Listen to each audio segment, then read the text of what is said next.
Bismillahirrahmanirrahim. Assalamualaikum warahmatullahi wabarakatuh. Alhamdulillahirrabbilalamin. Allahumma salli ala Sayyidina Muhammadin wa ala alihi wa sahbihi wa salim ajmain.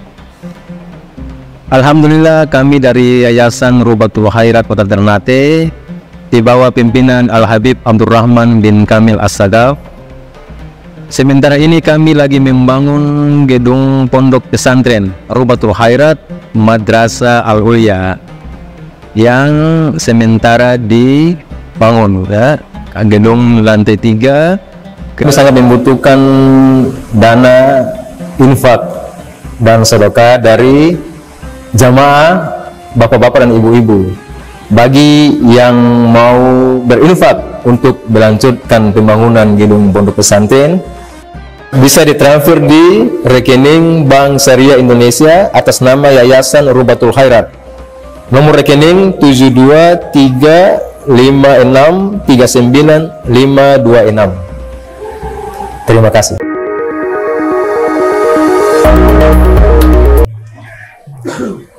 Fasahih niyat qabla al-amali wa'ti biha makrunatan bil awwali. Al-Imam Ibn Ruslan di dalam kitab beliau Zubad menyebutkan, maka perbaikilah niat sebelum beramal. Fasahih niyata qoblal amali. Jadi sebelum kita melakukan satu amal ibadah, amal kebaikan, maka yang paling awal adalah memperbaiki niat. Kita melakukannya semata-mata hanya untuk mencari ridhonya Allah Subhanahu wa ta'ala. Semua ibadah, termasuk ibadah haji, yang kita lakukan tujuannya adalah untuk mendapatkan ridhonya Allah Subhanahu wa ta'ala dan melaksanakan perintahnya. Karena ibadah haji bagian daripada perintah Allah, man istata'a, bagi siapa yang mampu untuk melakukannya. Bukan ingin mendapatkan gelar biar dipanggil haji dan hajah. Niatnya untuk ibadah, bukan mendapatkan gelar. Sekalipun nanti suatu saat gelar itu disematkan kepada kita, tapi niat awal kita ibadahnya bukan mencari gelar, itu gak ada masalah. Saya teringat ada satu riwayat, seorang ulama besar, murid daripada Imam Ja'far Shadiq Ibn Muhammad Al-Baqir, yang lahir tahun 83 Hijriah, wafat 148 Hijriah. Beliau memiliki seorang murid, seorang ulama yang sangat terkenal bernama Al-Imam Sufyan Ats-Tsauri, ulama kelahiran tahun 97 Hijriah, wafat 161 Hijriah. Al-Imam Sufyan Ats-Tsauri pernah berkunjung ke rumah salah seorang yang pada waktu itu orang tersebut baru pulang dari melaksanakan ibadah haji. Datanglah Imam Sufyan Ats-Tsauri bersama beberapa muridnya ke rumah tersebut. Sampai di rumah tersebut dijamu oleh sahibul bait yang baru pulang dari tanah suci. Kemudian dihidangkan minuman, dihidangkan makanan. Setiap dihidangkan makanan, di situ ada piring yang memang dibeli waktu ibadah haji. Dia mengatakan, ini piring saya beli waktu ibadah haji yang pertama. Ini gelas ini saya beli di tanah suci waktu saya melaksanakan ibadah haji yang kedua. Dan piring yang satu ini saya beli waktu ibadah haji yang ketiga. Dan sendok ini saya beli di tanah suci waktu ibadah haji yang keempat. Jadi dia menyebut semuanya itu, ini ibadah haji saya yang pertama, kedua, ketiga, keempat. Al-Imam Sufyan Ats-Tsauri seorang wali min auliyaillah. Dia tahu ucapan yang keluar dari orang tersebut tujuannya untuk riya. Artinya tidak semua juga orang yang pulang ibadah haji mengatakan hal itu dengan tujuan riya. Itu kan tidak dianggap satu hal yang salah, karena tidak bermaksud riya. Tapi yang ini dikasyaf oleh Imam Sufyan Ats-Tsauri. Dia sengaja menyebutkan ibadah hajinya hingga 4 kali, memang tujuannya untuk memberitahukan dan untuk memamerkan amal ibadahnya. Selesai daripada Imam Sufyan Ats-Tsauri mengkonsumsi minum, setelah itu kembali pulang, keluar dari rumah orang tersebut, Al-Imam Sufyan Ats-Tsauri mendidik murid-muridnya yang waktu itu ikut bersama beliau. Beliau katakan apa? Kasihan orang tadi, ibadah hajinya yang pertama, yang kedua, yang ketiga, dan yang keempat, seluruhnya pahalanya hangus, habis, terhapus seluruhnya, sebab dia riya dalam beramal. Nah, ini yang penting disebut oleh para ulama, fasahih niyata qoblal amali wa'ti biha makrunatan bil awwali.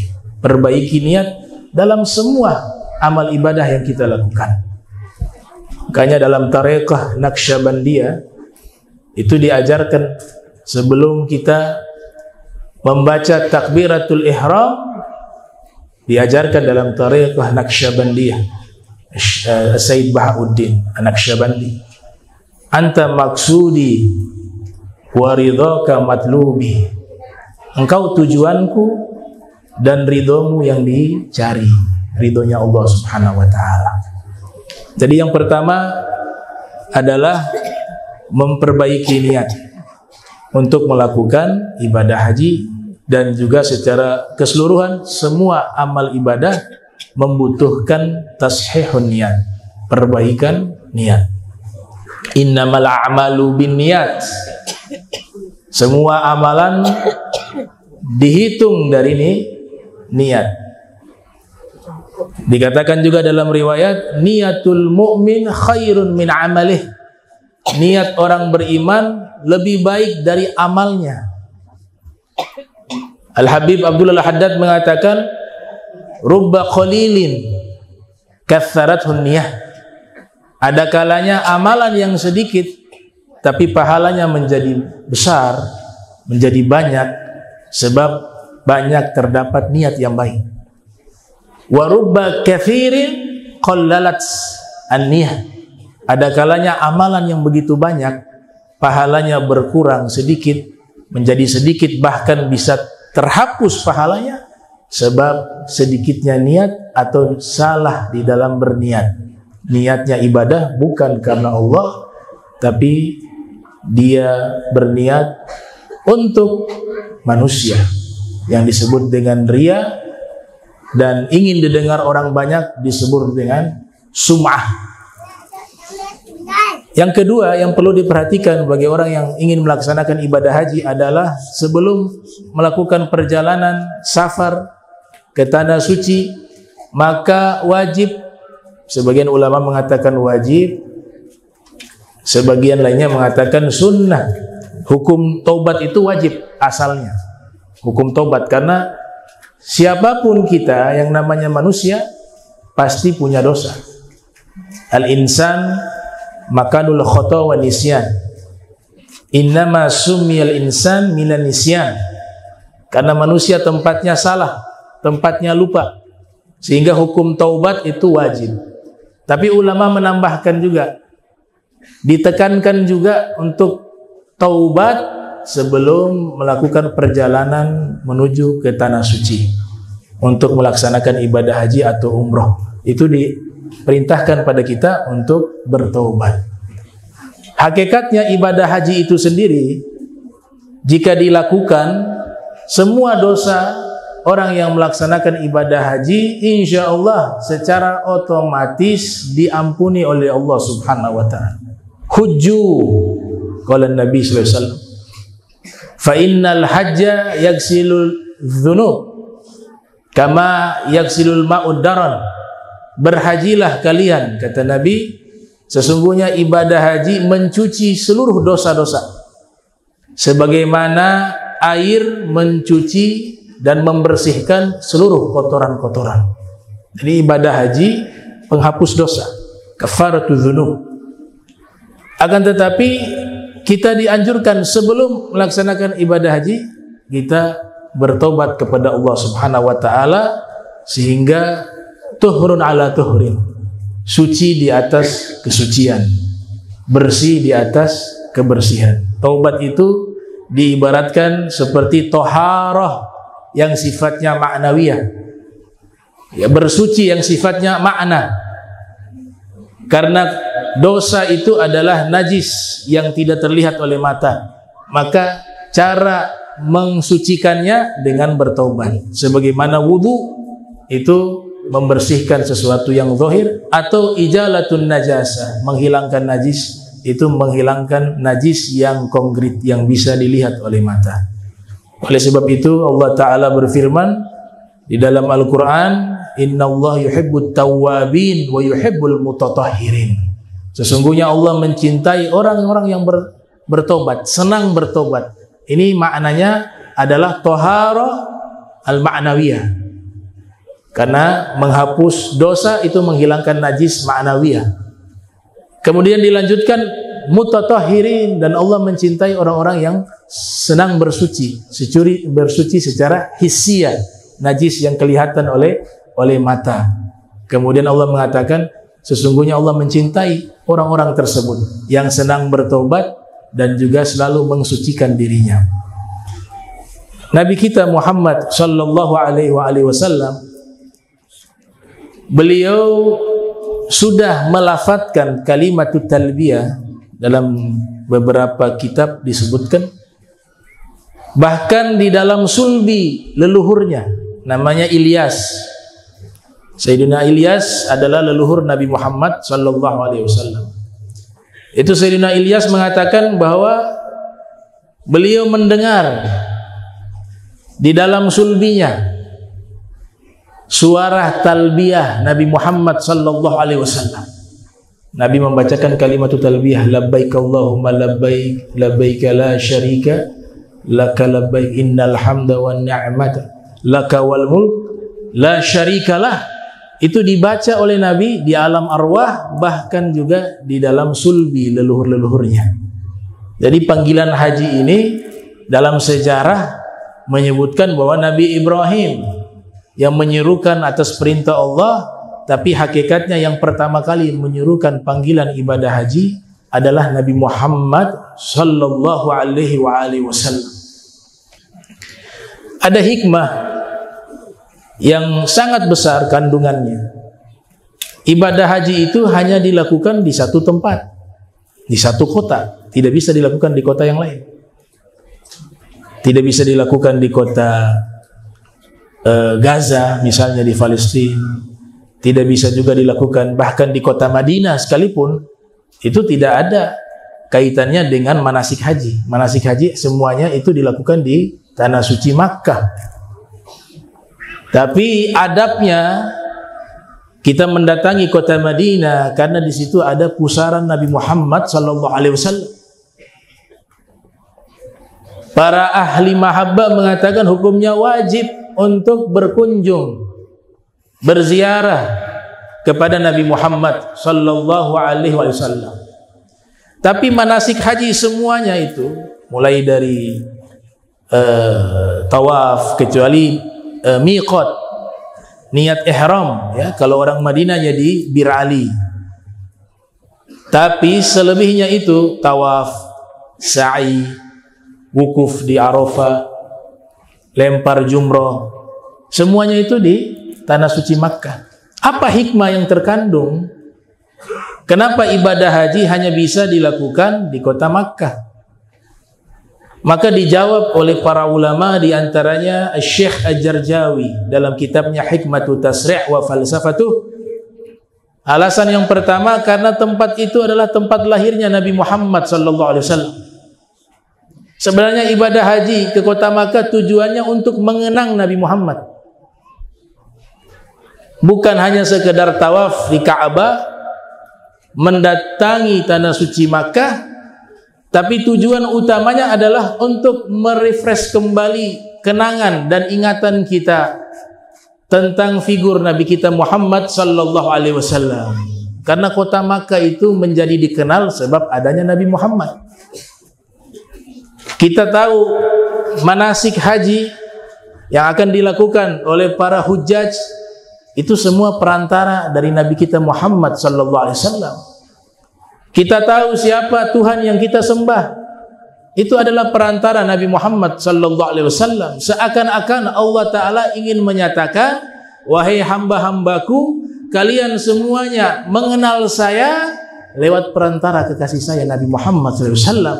Maka kenanglah beliau, datangilah tempat lahir beliau, datangilah tempat beliau tumbuh dewasa, datangilah tempat munculnya pertama kali agama Islam yang dibawa oleh Nabi Muhammad sallallahu alaihi wasallam di tanah suci kota Makkah Al-Mukarramah. Sebab itulah disyariatkan melaksanakan ibadah haji dan umroh di kota suci Makkah.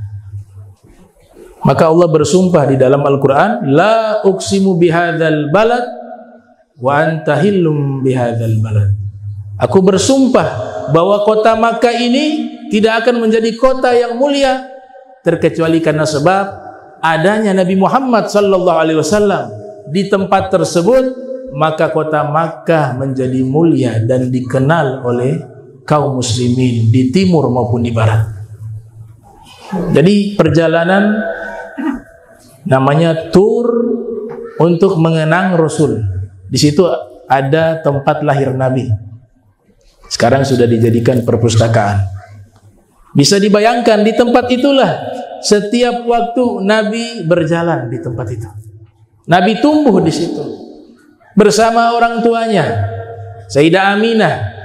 Begitu juga kakek beliau, Sayyidina Abdul Muttalib, paman beliau, Sayyidina Abu Talib, sepupu yang beliau cintai, Al-Imam Ali bin Abi Thalib, dan banyak ahlul bait.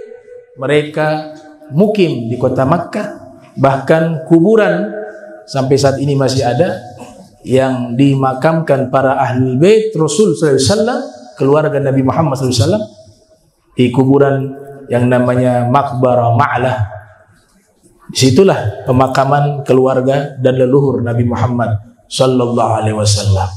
Oleh sebab itu, jangan pernah memisahkan ibadah apapun dengan Nabi Muhammad sallallahu alaihi wasallam.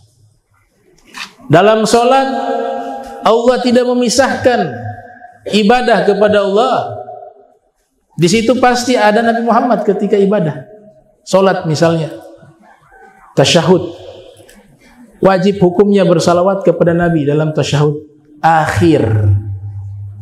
Allahumma salli ala Sayyidina Muhammad wa ala ali Sayyidina Muhammad. Padahal dalam solat ibadahnya kepada Allah, tapi Allah Ta'ala melibatkan nama Nabi di dalam solat.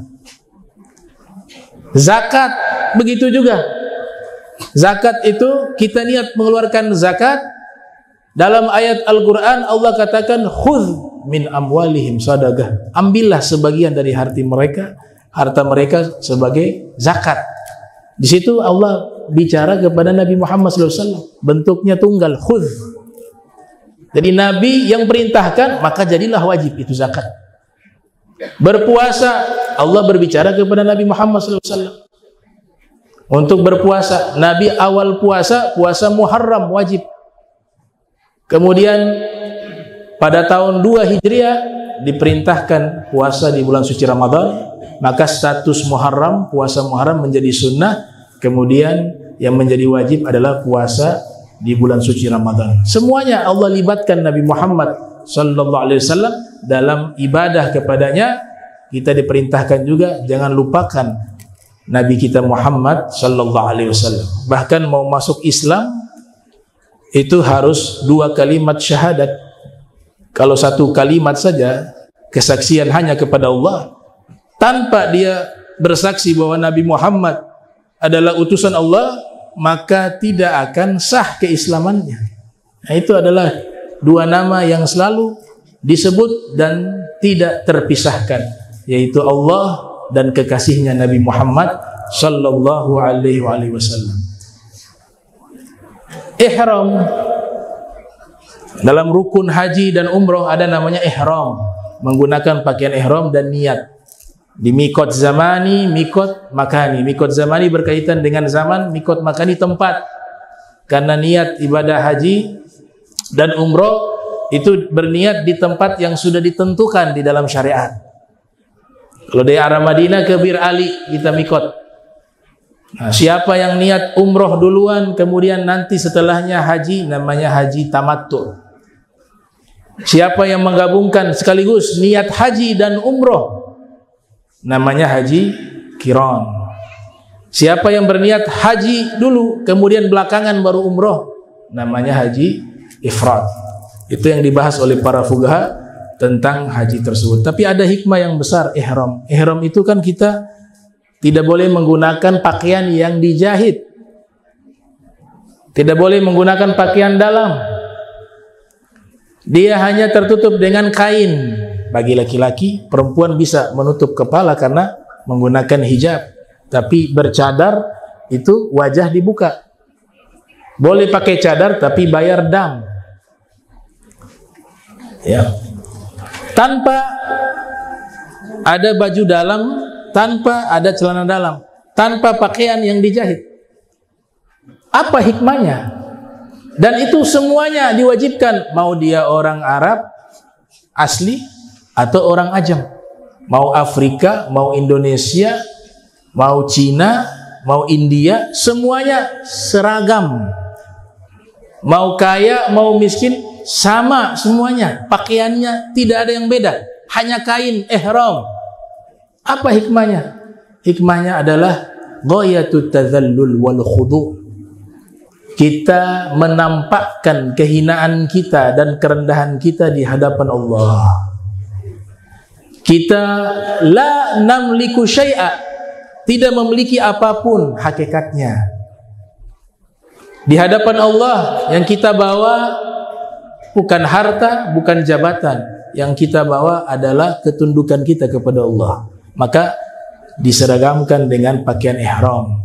Kemudian ada pengingat, kata Syekh Darjawi, bahwa di yaumil qiyamah semua manusia akan berada di satu tempat, namanya al-mahsyar, yang mereka gunakan pakaian ihram. Saya termasuk orang yang ikut pendapat ulama yang menolak ya, pendapat bahwa semua manusia dibangkitkan di hari kiamat dalam keadaan telanjang bulat. Orang-orang soleh masa dibangkitkan telanjang bulat? Apalagi para nabi. Hasya wa kalla. Ya. Benar ada hadisnya dalam Sahih Muslim. Tapi diteliti oleh para muhaddithun bahwa hadis ini bukan derajat mutawatir. Dan hadis ini juga banyak bertentangan dengan ayat Al-Quran dan juga hadis-hadis Nabi lainnya. Maka dipastikan itu bukan sabda Nabi Muhammad SAW yang mengatakan seluruh manusia, baik yang kafir maupun mukmin, baik yang taat maupun ahli maksiat, semuanya telanjang bulat di yaumil qiyamah. Bagaimana para nabi bisa telanjang bulat? Bagaimana orang-orang soleh bisa telanjang bulat? Sedangkan di dunia saja Nabi Adam diturunkan, tidak ada manusia kecuali hanya Nabi Adam dengan Siti Hawa. Tapi Allah perintahkan pertama kali apa? Untuk menutup aurat. Kami turunkan kepada kalian pakaian dari langit untuk menutup aurat kalian. Dan Nabi Adam dan Siti Hawa juga turun tidak dalam keadaan telanjang. Itu riwayat Israiliyat ya, nggak boleh dipercaya. Bagaimana Allah mentelanjangi kekasihnya? Kemudian diturunkan. Itu riwayat dari Bani Israel, sudah diteliti oleh Syekh Abdul Qahir dalam kitab beliau tentang riwayat-riwayat Israiliyat yang ada dalam kitab tafsir Al-Quran. Jadi semua tertutup auratnya di yaumil qiyamah. Dan salah satu dalil yang sangat kuat bahwa ketika seorang muslim meninggal dunia, yang memandikan jenazah beliau yang wafat, hukumnya haram dengan sengaja melihat aurat orang yang sudah meninggal. Jadi yang memandikan jenazah gak boleh melihat aurat Orang yang meninggal. Padahal orangnya sudah meninggal. Bagaimana jika nanti dibangkitkan di hari kiamat, mereka dalam keadaan hidup, kemudian telanjang bulan? Maka kain kafan itu, kata sebagian para ulama, dan juga ada riwayat hadis, bahwa tujuan kain kafan untuk wanita kan berlapis-lapis, untuk laki-laki 3 lapis. Tujuannya apa? Di hari kiamat mereka bangkit, auratnya masih tertutup dengan kain kafan tersebut untuk menutup aurat. Simulasinya adalah ketika seluruh kaum muslimin berkumpul di tanah suci, di Masjidil Haram, mereka semuanya menggunakan pakaian ihram. Itu simulasi hari kebangkitan, yaitu mereka bangkit dengan menggunakan kain yang menutup aurat mereka. Yub'atsuna yaumal qiyamati bi akfanihim. Mereka dibangkitkan di hari kiamat dengan kain-kain kafan mereka. Itu ihram. Yang kedua ada namanya tawaf, mengelilingi Ka'bah sebanyak 7 kali. Ada tawaf qudum, ada tawaf al-ifadah, ada tawaful wada'. Tawaful qudum berbicara tentang adab. Kita datang ke tempat yang sangat dimuliakan oleh Allah, maka harus ada penghormatan pada tempat tersebut, yaitu dengan cara apa? Tawaf 7 kali. Kalau masjid, penghormatannya adalah sholat. Masuk ke masjid, Nabi larang duduk.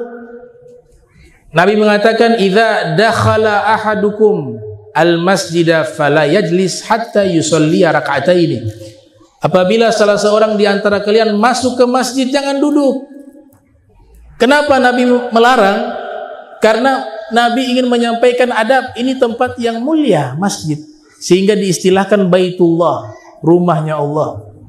Maka cara menghormatinya, tempat mulia itu, kamu harus sholat 2 rakaat. Namanya sholat tahiyatil masjid.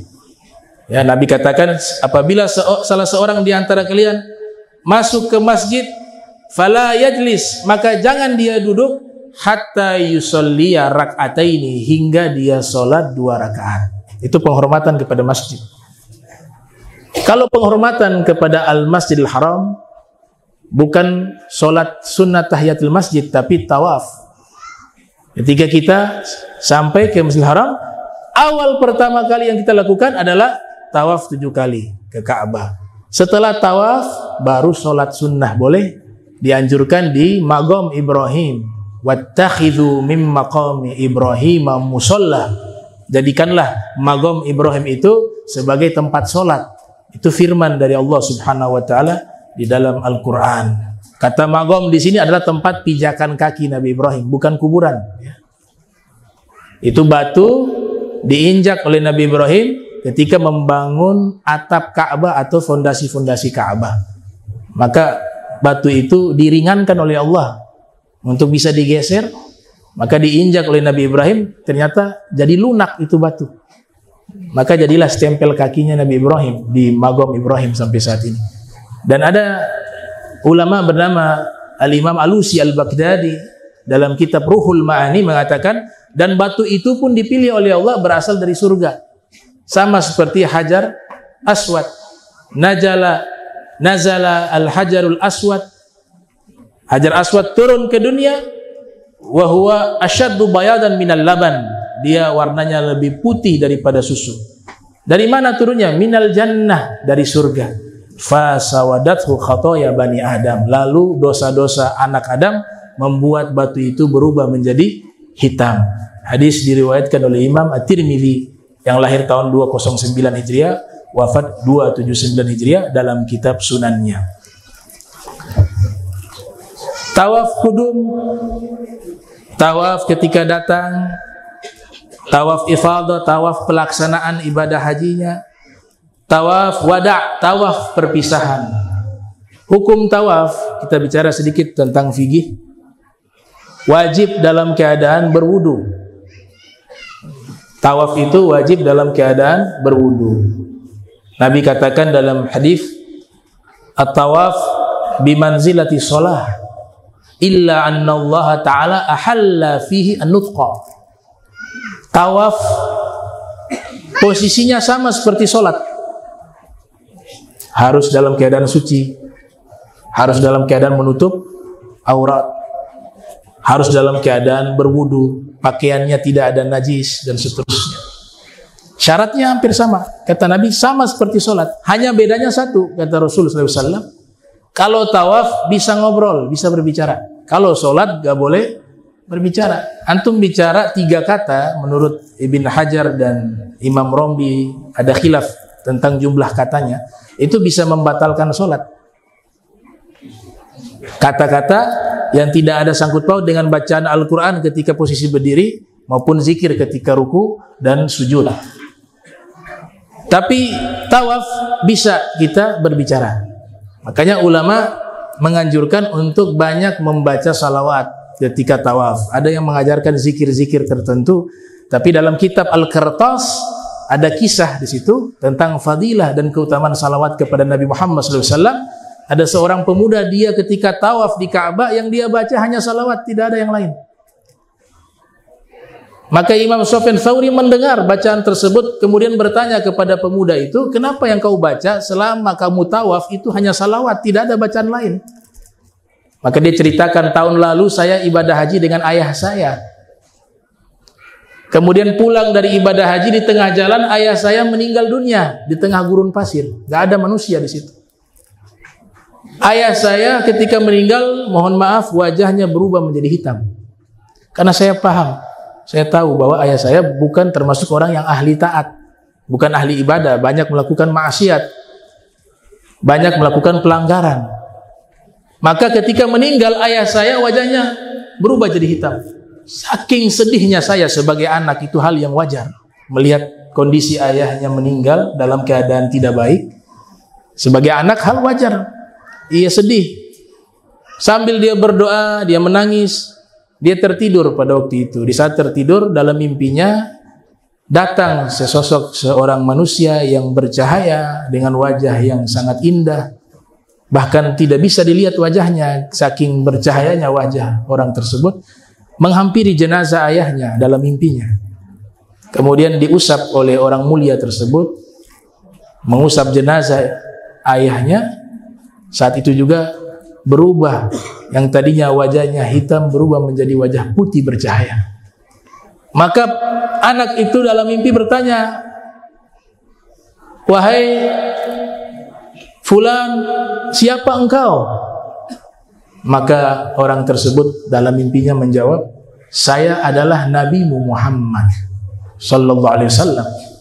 Ayahmu banyak melakukan dosa ketika hidup di dunia, tapi dia punya satu kelebihan. Dia setiap harinya banyak membaca salawat dan salam kepadaku, kata Nabi Muhammad SAW. Maka saat ini aku wajib memberikan pertolongan kepadanya, memberikan syafaat kepadanya. Nah, ini fadilah salawat kepada Nabi Muhammad SAW. Nah, kita tawaf 7 kali. Di tawaf yang keempat batal wudu misalnya, maka kita wajib untuk berwudu kembali. Akan tetapi tidak perlu mengulang tawaf dari awal, lanjutkan saja tawaf tadi yang keempat, lanjut begitu. Dan wajib dalam keadaan bersuci. Beda dengan sa'i. Kalau sa'i tidak wajib berwudu, kita sunnah berwudu. Di tengah-tengah sa'i tahu-tahu batal wudu, gak perlu lagi sibuk untuk wudu lagi. Apalagi ketika haji banyak orang sulit, lanjutkan saja itu sa'i, karena hukum sa'i tidak wajib dalam keadaan berwudu, tapi sunnah. Beda dengan tawaf. Tawaf hukumnya wajib dalam keadaan berwudu. Nah, ini yang diterangkan oleh para fuqaha. Ya, ada tawaf, ada sa'i. Ini rukun-rukun yang penting yang harus diperhatikan ya. Sa'i di mana? Safa wal Marwah. Inna Safa wal Marwah min sya'airillah, faman hajjal baita aw i'tamara fala junah alaihi ay yatawafa bihima. Kenapa kita mendatangi Bukit Safa Marwah? Di situ ada hikmah, yaitu hikmah keagamaan, ada hikmah sejarah. Hikmah keagamaan, kita belajar cara meminta kasih sayang Allah. Siti Hajar itu mengajarkan kepada kita bagaimana sih kita sebagai hamba ketika ingin meminta kepada Allah rahmatnya, pertolongannya, itu beliau naik ke Bukit Safa Marwah, mengharap, menadahkan kedua tangan, hatinya tidak mengarah kepada makhluk manapun.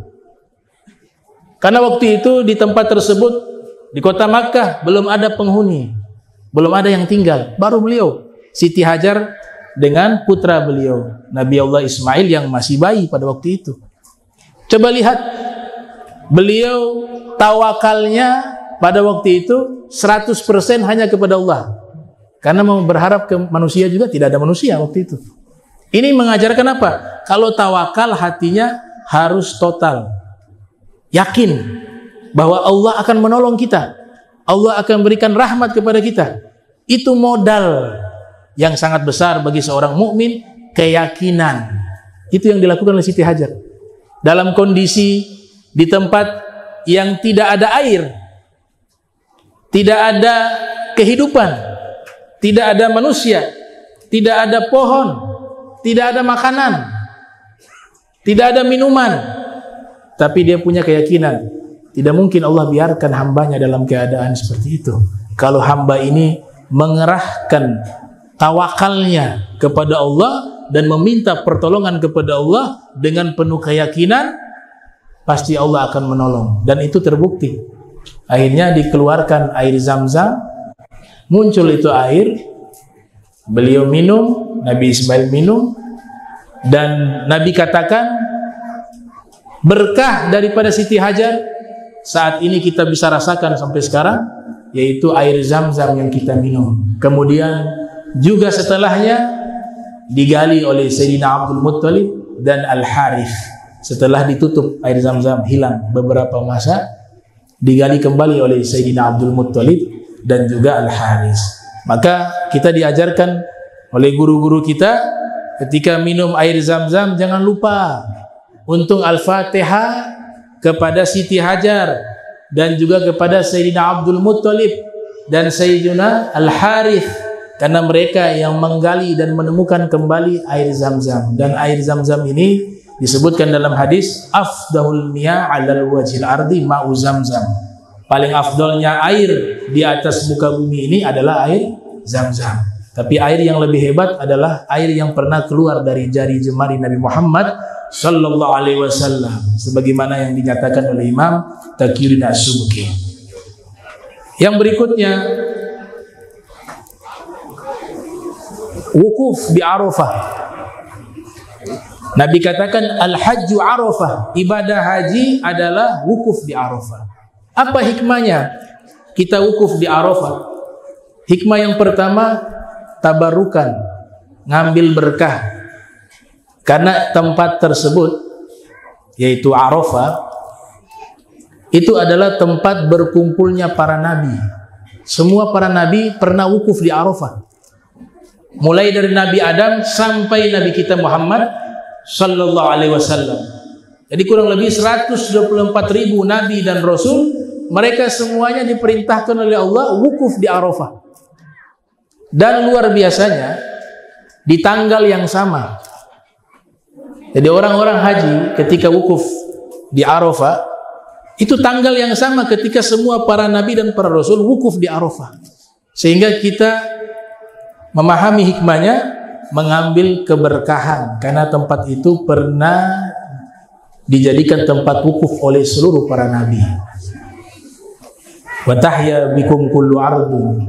Ya, ada syair dari Abu Madyan, wa tahya bikum kullu ardin tanziluna biha ka'annakum fi biqa'il ardi amtaru wa tastahya al-ainu fikum manzaran hasana ka'annakum fi uyunin nasi azharu wa nurukum yaktadi aw yahtadi sari li nurihi ka'annakum fi dhulamil laili akmaru. Yang artinya orang-orang soleh, para aulia dan solihin, kalau mereka berada di satu tempat, tempat itu menjadi berkah. Itu orang-orang wali. Bagaimana kalau levelnya para nabi, para rasul? Tentu jauh lebih besar keberkahannya.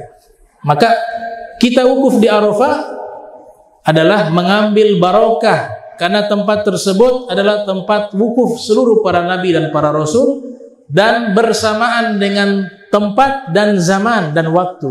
Tempatnya sama dan waktunya juga sama. Semua para nabi wukuf di tanggal yang sama. Ketika ibadah haji, para hujjaj wukuf di padang Arafah. Maka Nabi katakan al-hajju Arafah. Dan yang terakhir apa? Gunting rambut. Itu tanda tahallul, tanda berakhir daripada pelaksanaan ibadah haji atau umroh, atau sudah kembali halal sesuatu yang sebelumnya dilarang ketika orang sudah berniat ihram. Ya. Pakai minyak wangi gak boleh. Nih hati-hati, itu di Ka'bah. Ini kajian fikih ya, para ulama ahli fikih menerangkan. Itu di Ka'bah sekarang ini, itu mereka semprot minyak wangi itu. Kainnya ya, kain kisah.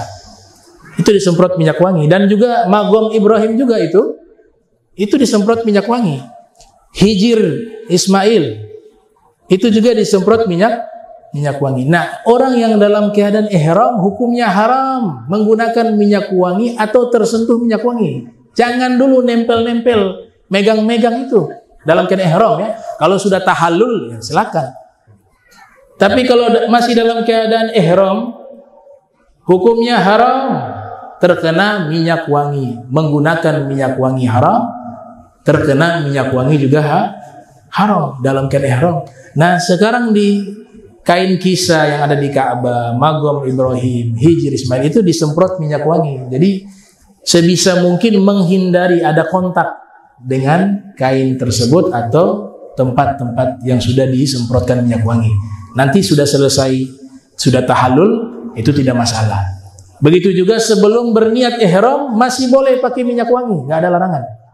Tapi yang dipakai di badan, jangan di kain ihramnya, nggak boleh. Ya.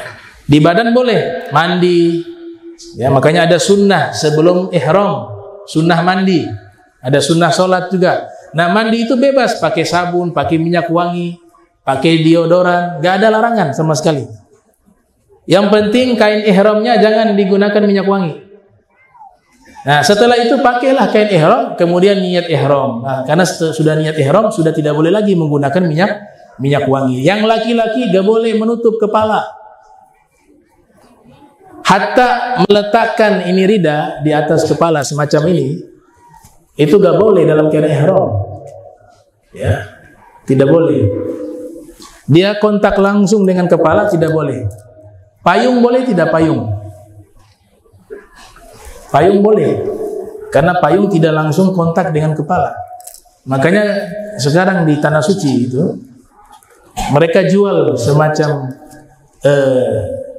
payung ya, payung tapi pakai topi.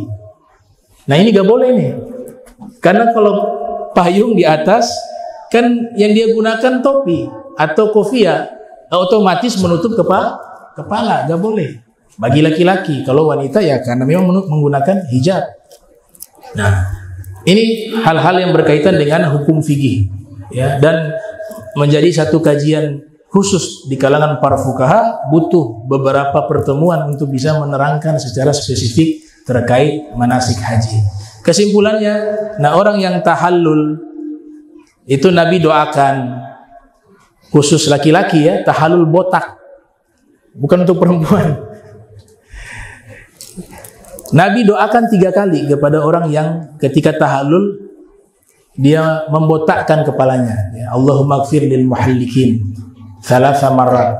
Nabi ulang-ulang, ya Allah berikan ampunan bagi orang yang tahallul sampai kepalanya botak, muhallikin. Kalau gunting hanya sedikit rambut saja, itu sah, tidak harus botak.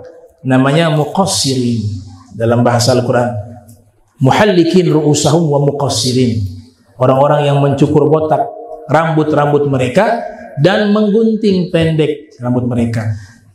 Ya, kadang-kadang disalahpahami bahwa yang berhak untuk menggunting itu orang yang sudah melaksanakan ibadah haji atau sedang melaksanakan ibadah haji dan umroh. Padahal tidak ada syarat itu. Siapapun yang gunting sah selama dia muslim. Ya. Makanya banyak tukang gunting tuh yang menawarkan jasa itu. Ya, tukang gunting belum melaksanakan saat itu, belum dalam keadaan ihram. Jadi gak ada syarat ihram untuk menggunting rambut tahallul. Siapapun bisa selama dia muslim. Itu. Bahkan menggunting sendiri juga sah. Nggak ada orang nih cari, ya sudah ada gunting sendiri sah juga. Menurut pendapat yang mu'tamad. Itu. Jadi nggak ada syarat bahwa yang menggunting rambut harus orang yang melaksanakan ibadah haji atau umroh. Nah, ini terkait masalah tersebut. Khitamul kalam sebagai penutup, ini sebagai nasihat kepada saya secara pribadi, bahwa semua amal ibadah yang kita lakukan, kalau kita ingin tahu ini amalan kira-kira diterima Allah apa tidak, itu sebenarnya gampang, sudah dikasih kisi-kisi oleh para kaum solihin. Sama kayak puasa kemarin, Ramadan. Kita ingin tahu nih indikator atau tanda Allah terima gak puasa kita. Memang kita diajarkan husnuzon kepada Allah ya. Gak boleh kita ini beramal ragu ya. Jangan-jangan Allah tidak terima. Itu gak diajarkan oleh Nabi kita Muhammad SAW. Karena Allah katakan, Ana inda dhonni abdi bi. Saya berdasarkan prasangka hamba saya kepadaku. Kalau kalian prasangka baik kepadaku, ya aku berikan sesuai prasangka itu. Nah, tapi ada ulama mengatakan untuk meyakinkan bahwa amalan kita diterima oleh Allah, tandanya adalah setelah melakukan amal baik, setelahnya dia melakukan amal baik. Itu tanda amal sebelumnya itu diterima oleh Allah Ta'ala. Maksudnya begini ibu-ibu, kalau contoh puasa Ramadan, Al-Hafiz Ibnu Rajab Al-Hambali dalam kitab Lataiful Ma'arif, salah satu ulama besar mazhab Hambali yang lahir tahun 736 Hijriah, wafat 795 Hijriah, beliau mengatakan bahwa anna muawadah as-siyam ba'da siyami Ramadan, sesungguhnya membiasakan puasa sesudah puasa di bulan suci Ramadan, alamah ala guguli saumi Ramadan, itu sebagai tanda bahwa amal ibadah puasa yang di bulan Ramadan diterima oleh Allah. Lianna Allah Ta'ala idza tagabbala amala 'abdin waffaqahu li 'amalin shalihin ba'dahu. Karena sesungguhnya Allah Ta'ala jika ingin menerima amalan seorang hamba, Allah berikan taufik kepadanya bisa melakukan amal soleh setelahnya. Wa kama qala ba'duhum thawabul hasanati al hasanatu ba'daha. Sebagaimana pendapat para ulama, pahala kebaikan adalah kebaikan setelahnya. Jadi kalau puasa Ramadan, insya Allah kita pastikan mudah-mudahan Allah terima. Itu kata beliau, kalau setelah Ramadan, setelah hari raya kan haram puasa, gak boleh puasa di hari raya, hukumnya haram. Hari raya Idul Fitri, Idul Adha, ya, itu yaumul akli wa syurbi fala sauma fihi, itu hari makan dan minum, gak boleh puasa di hari itu. Setelahnya 2 Syawal ada puasa sunnah, namanya puasa Syawal 6 hari. Man shoma Ramadhana thumma atba'ahu bi sittin aw sittan min Syawalin kana kasyami dahri kulli aw kama qala Nabi sallallahu alaihi wasallam. Siapa yang puasa Ramadan kemudian setelah itu disusul dengan puasa 6 hari di bulan Syawal, maka dia seperti puasa 1 tahun penuh, kata Nabi kita Muhammad sallallahu alaihi wasallam. Nah, ini tanda kalau orang yang melaksanakan puasa Syawal, puasa Ramadannya diterima oleh Allah. Itu rumusan dari Al-Hafiz Ibnu Rajab Al-Hambali. Bisa berurut-urut, bisa juga kita cicil-cicil selama itu ada di bulan Syawal. Bisa juga gabung, yang punya hutang. Punya hutang puasa, ibu-ibu punya hutang puasa. Ya, dahulukan bayar hutang puasa, qadha. Nah, berbetulan pada waktu itu Syawal, sekaligus niat Syawal boleh puasa sunnah. Yang wajib bisa digabung dengan sunnah dalam mazhab Syafi'i. Ya, mau 3 mau 4 boleh. Dengan nazarnya, nazar dengan Syawal bisa. Qadha dengan nazar bisa. Yang gak boleh wajib dengan wajib digabung. Punya hutang kemudian dengan nazar digabung gak boleh, karena dua-duanya statusnya wajib. Tapi kalau yang wajib, puasa wajib digabung dengan sunnah, mazhab kita, mazhab Syafi'i membolehkan itu untuk digabung-gabung. Nah, ini kiranya yang perlu diperhatikan, bahwa ketika kita melaksanakan ibadah haji, insya Allah selesai ibadah haji kita pulang kembali ke kampung halaman, berubah pribadi kita menjadi manusia yang lebih baik. Itu harapan kita. La tarkabunna tabaqan an tabaq. Kalian harus di setiap umur bertambah, level kebaikan kalian bertambah, kata Allah Subhanahu wa taala, di dalam kehidupan kalian. Dan jagalah Allah dimanapun kalian berada. Ihfadillah yahfazka. Jagalah Allah, niscaya Allah akan menjagamu. Maksud jagalah Allah bukan kita jaga Allah. Allah gak butuh penjagaan kita. Kita makhluk mau jaga apa? Gak ada satupun yang membahayakan Allah. Tidak ada sesuatu pun yang bisa memudaratkan Allah. Allah gak butuh perlindungan dari siapapun. Tapi maksud di ayat tersebut atau di hadis tersebut, kalau di ayat in tansurullah yansurkum wa yutsabbit aqdamakum. Jika kalian menolong Allah, sama maknanya. Kita tolong Allah, siapa kita? Allah gak butuh pertolongan kita. Kita yang butuh pertolongan Allah. Karena Allah itu gak butuh kepada segala sesuatu. As-Somad. Mana di surat Al-Ikhlas. As-Somad. Apa As-Somad? La yahtaju ila kulli syai'in wa kullu syai'in yahtaju ilaihi.